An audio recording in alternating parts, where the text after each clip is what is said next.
지난주도 그렇고 이번 주도 그렇고 하나님에 대해서 이야기를 하려고 합니다. 지난주는 하나님은 영이시다 라는 것을 이야기하고 나서 무엇을 강조했냐면 예배에 대해서 강조했습니다. 영과 진리로 예배할지니라.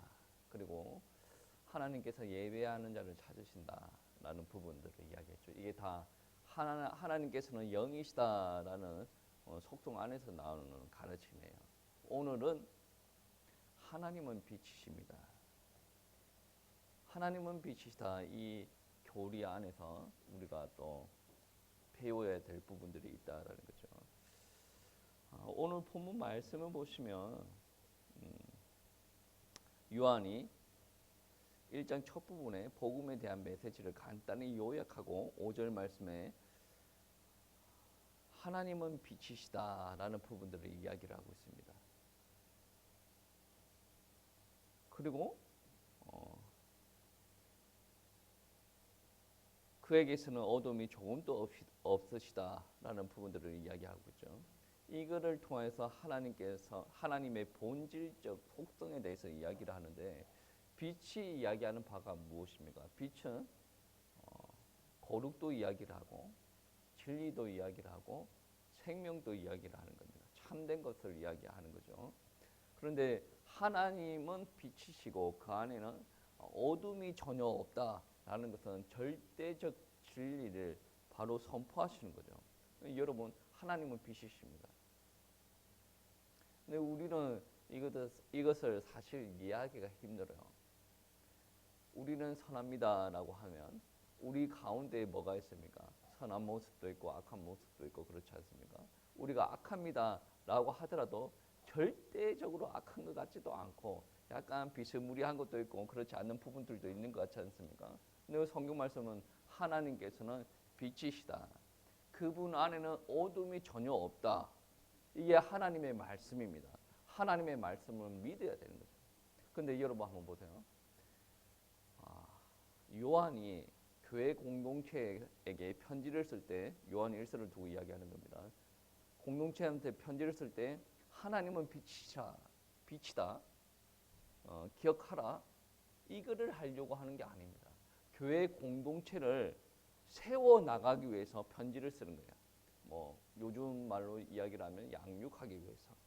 그러니까 한번 보세요. 오늘 본문 말씀은 5절 말씀인데 4절 말씀 한번 보세요.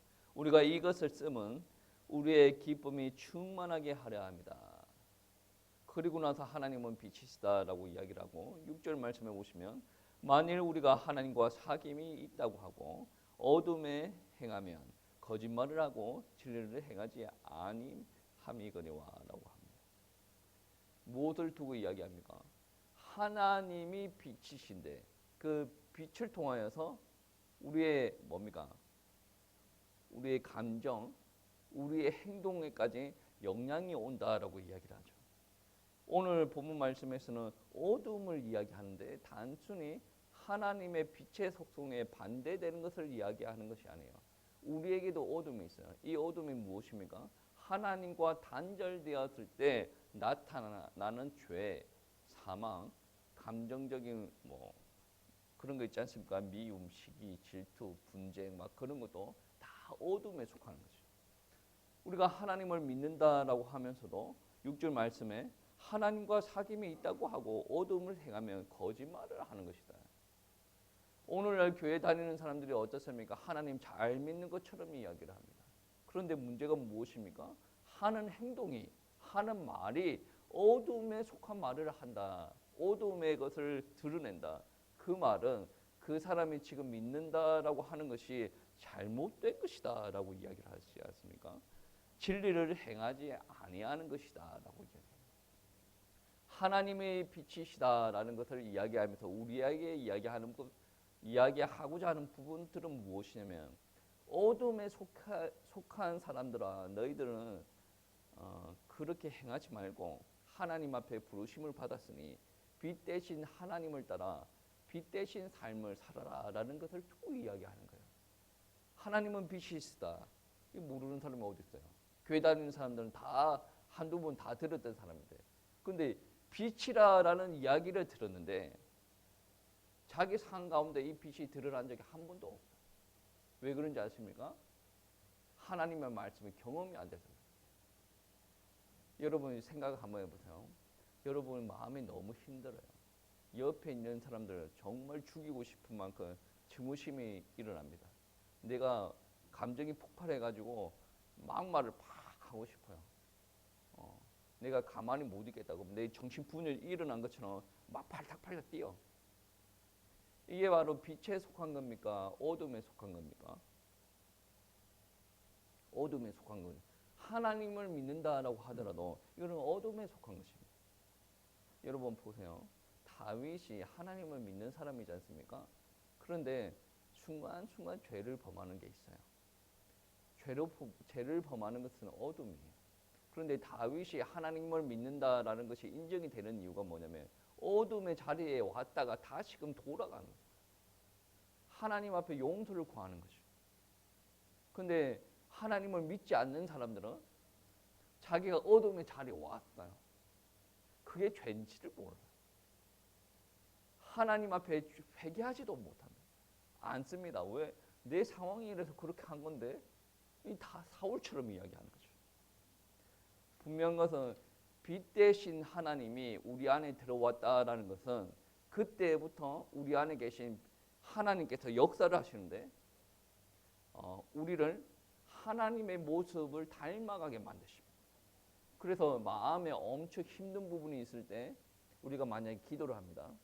빛 대신 하나님께서 마음 가운데 충만하게 역사하셔서 이 어둠을 물리쳐 주시고 빛 대신 하나님께서 통치하여 주시옵소서. 만약에 예를 들어서 이렇게 기도했다라고 하십시오. 그런데 이런 기도를 한 번도 해보지 못한 사람들이 있단 말이에요. 이런 기도를 안 하니까 하나님을 체험하지 못해요. 하나님의 속성에 관련돼서 많이 들었었는데 체험하지 못하는. 하나님은 영이십니다. 그게 뭐 나 다 아는데 예배 시간에 체험하지 못하면 하나님께서 영이시다라는 것을 몰라요. 우리의 삶의 현장 가운데 내가 부패된 심정을 가지고 생활을 하다가 정말 내가 힘들고 그런데 빛 대신 하나님께서 이 어둠을 물리쳐 주시옵소서. 하나님께서 통치하여 주시옵소서. 이 기도로 말미암아 회복이 안 되면 빛 대신 하나님이 회복 안 돼요. 육신의 어둠이 있는 부분들이 있죠. 병들어 가지고 그때도 빛 대신 하나님께서 빛을 비춰가지고 치유하여 주시옵소서. 기도할 때도 있지 않습니까? 남이 기도해 주는 거랑 자기가 기도해서 응답 받는 거랑 천지차이입니다. 고린도 전서에서는 교회에 하나님의 성품을 요구하는 부분들이 있습니다. 하나님은 사랑이십니다. 그래서 교회가 사랑이 드러나야 돼요. 왜 드러나야 됩니까? 이거는 단순한 겁니다. 아주 간단한 거예요. 왜? 여러분 안에 하나님이 있으면. 여러분 안에 하나님이 없는데 사랑의 모습을 보여라. 그거는 사람 죽이는 놈이죠. 여러분 안에 거룩하신 하나님이 있다. 그러면 교회가 거룩해져야 된다. 당연한 거예요. 고린도 교회에게 그렇게 이야기합니다. 죄를 짓지 말아라. 그런 이야기 하지 않습니까? 여러분 안에 하나님이 있으면 그렇게 된다. 하나가 된다. 여러분 경험치가 다양하지 않습니까? 세상적인 지위도 다양합니다. 그런데 여러분들이 정말 하나님을 믿는 사람이라면 내가 이거를 경험해봤는데 이게 좋더라. 아니 어떤 사람은 그게 아니던데 라고 이야기하지 않습니다. 왜? 하나님이 1순위지 않습니까? 하나님이 1순위니까 1순위 하나님이 저에게도 역사하고 여러분에게도 역사해요. 그러면 저의 경험과 여러분의 경험이 달라도 교회는 분열이 일어날 수가 없어요. 왜 일어납니까? 하나님이 이야기 안 하니까 분열이 일어나는 거죠. 아주 심각한 거예요. 여러분, 그러니까 간단하게 이야기하면 그렇습니다. 여러분이 예수님을 믿기 전과 믿고 난 다음의 삶이 변하지 않는다라고 한다면 그냥 교회에서 예배 잘 드리고 있어요. 뭐 헌신도 하고 있어요. 이런 부분 말고 본질적인 부분들이 변하지 않는다라고 한다면 여러분 구원 받았는지에 대해서 심각하게 질문을 해보셔야 돼요. 만약에 성경 전체를 말고 오늘 본문 중심으로 보면 여러분 안에 기쁨이 있습니까? 없다라고 한다면, 오늘 오전 본문 말씀과 연결시켜서도 그렇고, 기쁨이 없다라고 한다면 구원을 받았는가 안 받았는가에 대해서는 고민을 해봐야 돼요. 원망불평만 나온다? 구원 받은 사람들도 원망불평을 할 수가 있어요. 근데 끊임없이 회복이 안 되고 원망불평이 된다? 그러면 하나님 앞에 기도해봐요. 하나님, 제가 이런 부분을 통해서 원망불평이 납니다. 하나님께서 제 심정을 통치하여 주셔서 어둠을 몰아내시고 빛 가운데로 인도하여 주시옵소서. 저의 심령을 정말로 하나님께서 통치하여 주시옵소서. 기도해야 돼요. 왜 기도를 먹고 마시고 자고 그런 것만 기도합니까? 하나님을 그러니까 경험하는 것이 불상 앞에서 기도하면서 자기 신을 경험하는 것보다 더 경험을 못하고 있어요. 불상 앞에 절하면 그 신들이 응답 잘 해주겠죠. 왜? 응답을 받아야 하나님 앞에 안 가니까. 근데 우리 하나님은 아무나 응답하지 않습니다. 하나님의 뜻과 통하는 사람, 그런 사람들한테 응답을 주시는데, 여러분 정말 하나님을 잘 믿으시기를 바랍니다. 하나님께서는 여러분을 온전한 모습으로 세우시기 위해서 불렀어요. 여러분을 잘 살게 하시기 위함이 아니라 온전한 모습으로 하기 위해서. 아브라함을 불렀어요. 어떤 사람은 육신적으로만 바라보면 하나님을 잘 믿으니까 자손도 축복 주고 경제도 축복 주고 이렇게 생각하겠죠. 그거는 부수적으로 따라오는 거고, 하나님께서 아브라함을 부르실 때 계획이 있습니다. 그 계획이 무엇이에요? 하나님의 백성으로 만들고자 하는 거예요. 네피림 시대 이후로, 바베탈 사건 이후로 하나님을 믿는 사람들이 다 사라지기 시작했어요. 그리고 나서 하나님께서 아브라함을 부르시는데, 너로 말미암아 나의 민족을 이루겠다라고 이야기를 하지 않습니까? 내 씨로 말미암아. 그게 하나님께서 아브라함에게 주신 언약이에요. 너를 사용하겠다. 너의 후손을 들어 쓰겠다. 너를 대적하는 자 내가 대적하겠다. 너를 축복하는 자 내가 축복하겠다. 이게 언약이에요. 그 언약을 따라가는데 먹을 게 없어가지고 밑으로 애굽으로 내려가는 일들이 벌어지지 않습니까? 그렇게 중요한 게 아닙니다. 왜? 하나님은 죽이지 않으셔요. 언약이 있지 않습니까? 언약이 자꾸 흔들흔들 거리니까 뭐가 문제입니까? 하나님의 일을 좀 했더니 하나님께서 좀 안 해주시던데. 여러분, 노골적으로 이야기를 하면 믿음이 좋은 사람들은 머리 나쁜 사람들 없습니다. 머리가 엄청 좋은 사람들이 신앙생활을 잘합니다. 머리가 말씀을 들어도 축축축 날아가는 사람도 있어요. 휘발성이라 그러죠. 머릿속에 마음까지 내려갈 필요도 없어요. 머릿속에서 그냥 날아가요. 머리 나쁜 사람들이에요. 여러분, IQ가 떨어진다라는 말이 아니에요. 그 마음에, 그 머리에 흑암이 잡아서 그래요. 그것도 기도하셔야 돼요. 하나님, 내가 정말로 하나님의 말씀을 잘 받아들이고 머릿속으로 잘 기억하기를 원하는데, 하나님 예수 그리스도의 보혈로 덮으시고 정말로 하나님께서 처음 창조하셨던 인간의 모습이 회복되기를 원합니다. 내가 이 땅의 말들은 한 번 들으면 머릿속에 탁탁탁 꽂히는데, 하나님의 말씀을 들으면 머릿속에 안 꽂히고 날아갑니다. 기도하셔야 돼요. 이게 하나님 축복 주세요. 하나님 뭔가 잘못됐는데 이거 회복시켜 주세요. 그러한 기도보다 훨씬 더 중요한 기도입니다. 그게 회복되어졌을 때 빛 대신 하나님이 체험되는 것 같이 다양한 하나님이 체험됩니다. 이런 기도를 했더니 하나님께서 응답하여 주시네. 하나님께서 살아계시구나. 이거는 어떻게 보면 수준 낮은 믿음이에요. 어떤 이야기냐면, 말하지도 못하는 아기가 울어요. 그러면 엄마가 달려와서 젖병을 갖다 꽂죠. 울어요. 기저귀를 갈아줘요. 이런 식의 신앙생활이에요. 이제 한 10여 년 정도 신앙생활을 했으면 아장아장 정도는 그래야 되지 않습니까? 이제 초등학교 다니는 정도 신앙생활 됐으면 부모의 마음 정도는 헤아릴 줄 알아야 되지 않습니까? 중학생이 됐는데도 아직까지 자기 중심이에요. 우리의 모습, 신앙생활하는 우리의 모습만 바라보는 거죠. 애들이 몸뚱아리만 크는 것처럼 우리의 신앙의 연륜만 키웠다. 그 안에 있는 내면의 영양, 신앙의 본질은 성장하지 아니하였다. 이런 사람들이 나중에 교회 목사가 되거나 장로가 되거나 안수집사가 되면 교회 문제가 생기는 거죠. 왜? 연륜만 키웠어요. 교회는 그렇게 하는 거야, 저렇게 하는 거야. 어디 목사한테 뭐 이런 소리만 하고 다니는 거죠. 근데 실제적으로 믿음이 성숙이 안 되었으니 교회 문제가 생길 때 장로랑 다른 성도들이랑 믿음이 똑같아요. 그러니까 문제 생길 때 장로 넘어지고 다 두두두두 도미노 넘어지듯이 넘어지는 거죠. 연륜만, 외적인 연륜만 키우는 게 아니라 실제적으로 신앙이 성숙해야 돼요. 다 버텨야 되지 않습니까? 여러분 헌신하는 부분들 많이 있지 않습니까?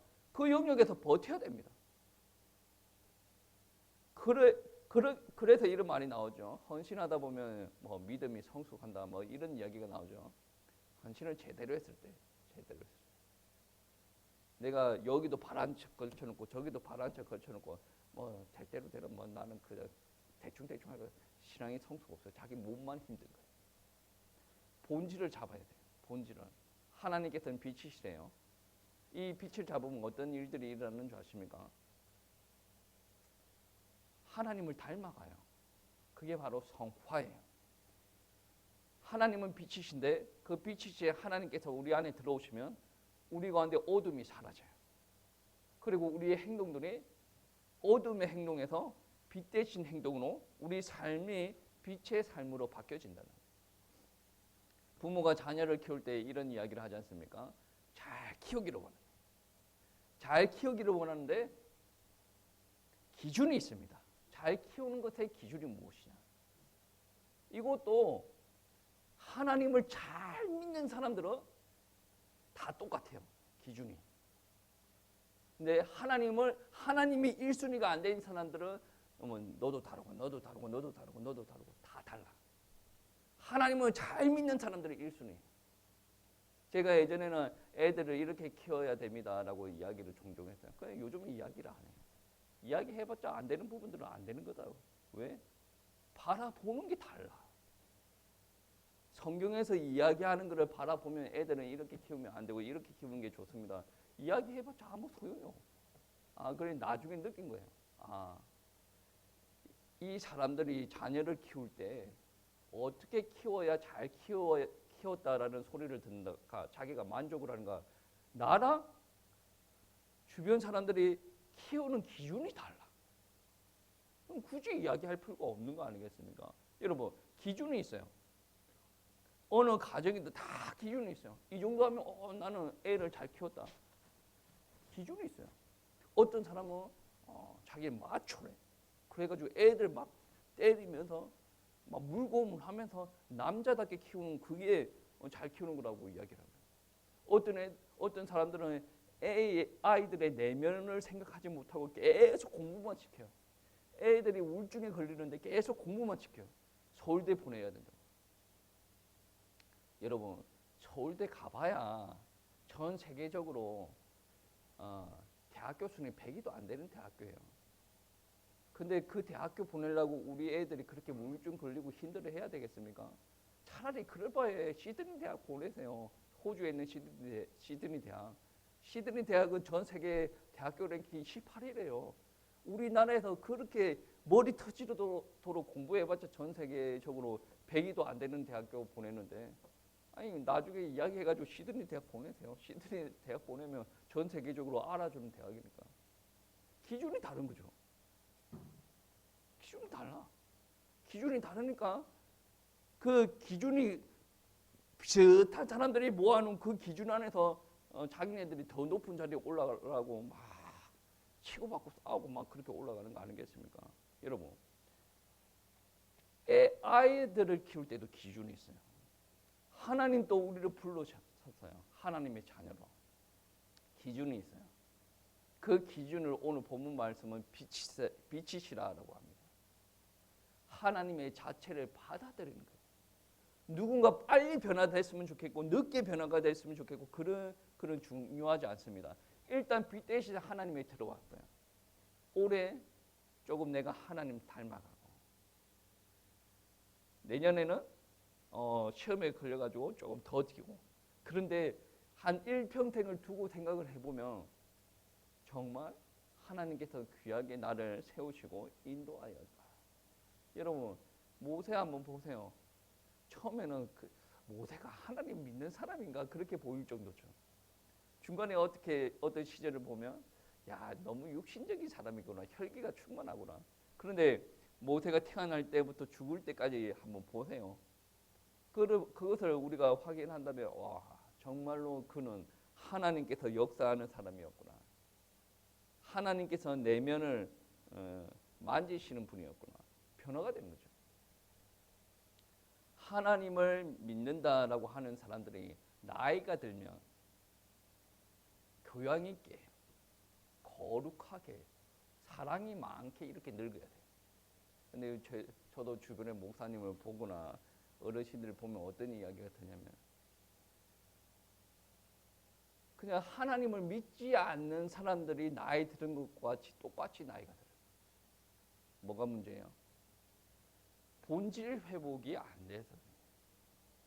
하나님은 빛이십니다. 빛 대신 하나님께서 내 안에 계세요. 내가 나이가 들었어요. 내가 나이가 든다라고 해서 하나님의 본질이 없어집니까? 그렇지 않습니다. 내가 나이가 들더라도 빛 대신 하나님은 내 안에서 역사하고 있어요. 그러니까 내 안에서 나오는 말 한마디 한마디가 은혜스러운 거죠. 나이 든 사람들이 필요 없습니까? 그거는 젊은 사람들의 교만이에요. 반대로 나이 든 사람들의 교만이 있습니다. 젊은 것들은 몰라. 나이 든 사람들의 교만. 젊은 사람들의 교만은 나이 든 사람들은 필요 없어. 다 교만이죠. 이게 아우러져서 교회가 하나가 되고 이제 또 하나님의 사역들이 일어나려면 젊은이든 나이 든 사람이든 그 안에 하나님께서 역사해야 돼요. 그렇지 않으면 하나님의 일이 일어날 수가 없어요. 하나님께서 빛 되시는데 우리는 어떻게 살아야 됩니까? 이거 하라 저거 하라. 단순히 그런 수준 낮은 그런 말을 하는 게 아니라 여러분 기도하세요. 여러분 안에 빛의 성품이 회복될 수 있도록 그렇게 기도하여야 여러분의 모습들이 여러분의 삶이 하나하나 바뀌어 나갈 수가 있고 그 바뀌어질 여러분의 모습을 통하여서 또 하나님께서 더 역사하여 주셔서 여러분의 귀하게 쓰임 받을 수가 있습니다. 여러분의 교만 빨리 내려놓으셔야 돼요. 저의 교만, 여러분의 교만, 죄의 성품들, 어둠의 모습들, 미움, 정오 다 빨리 내려놓으셔야 돼요. 우리의 의지 가지고 잘 되지 않습니다. 빛 대신 하나님의 속성이 우리 가운데 빨리 회복되어야 돼요. 오늘 기도할 때 이런 부분들을 다 같이 놓고 기도하시기를 축복합니다. 달라는 기도하지 마시고 이 속성 회복을 놓고 성품 회복을 놓고 기도하시길 바랍니다.